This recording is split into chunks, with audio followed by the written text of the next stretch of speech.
হরে কৃষ্ণা, সকলে কেমন আছেন? আশা করি খুব ভালো আছেন। আজকের দিনটি সকলের ভালো কাটুক। তো এই যে আজকে সকালে যখন রান্না করি তখন দেখি যে সবজি নেই, তো ভাবলাম কি করব, ওই গাছ থেকে কটা পেঁপে পেড়ে নিয়েছি টাটকা। এই পেঁপে গাছ যে এত উপকার আসে, মানে সবজি না থাকলে এই পেঁপের সবজি। তো যাই হোক, আর এই যে সকালবেলায় পেঁপের আজকে সবজি রান্না করব না, তো ভেবেছিলাম পেঁপে একটু ভাজা করব।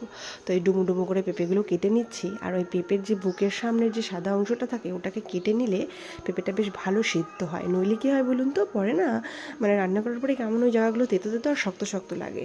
আর বেশ ভালো করে একটু ছাড়িয়ে নিলে বেশ সুবিধা হয়। তো আমি পেঁপেগুলোকে ভালো করে একটু ধুয়ে নিয়েছি, আর পেঁপের কষ থাকে সেটাকে একটু ভালো করে ধুয়ে নিতে হয়। আর এই কড়াইতে তেল দিয়ে আর একটু কালো জিরা ফোড়ন দিয়েছি। এমনিও ভাজলে হতো, কিন্তু কালো জিরাটা দিলে কী হয় বলুন তো, কালো জিরাটা দিলে মানে টেস্টটা ভালো হয়, সুন্দর ফোড়নের একটা গন্ধ ওঠে, বেশ ভালো লাগে খেতে।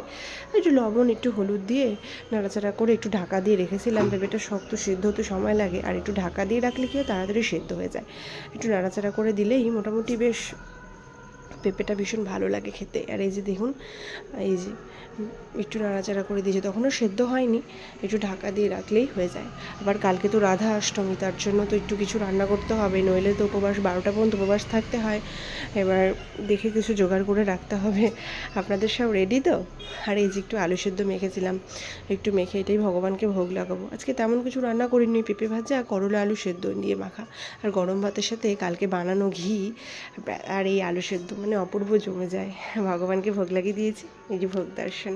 হরে কৃষ্ণা, সকলে সুস্থ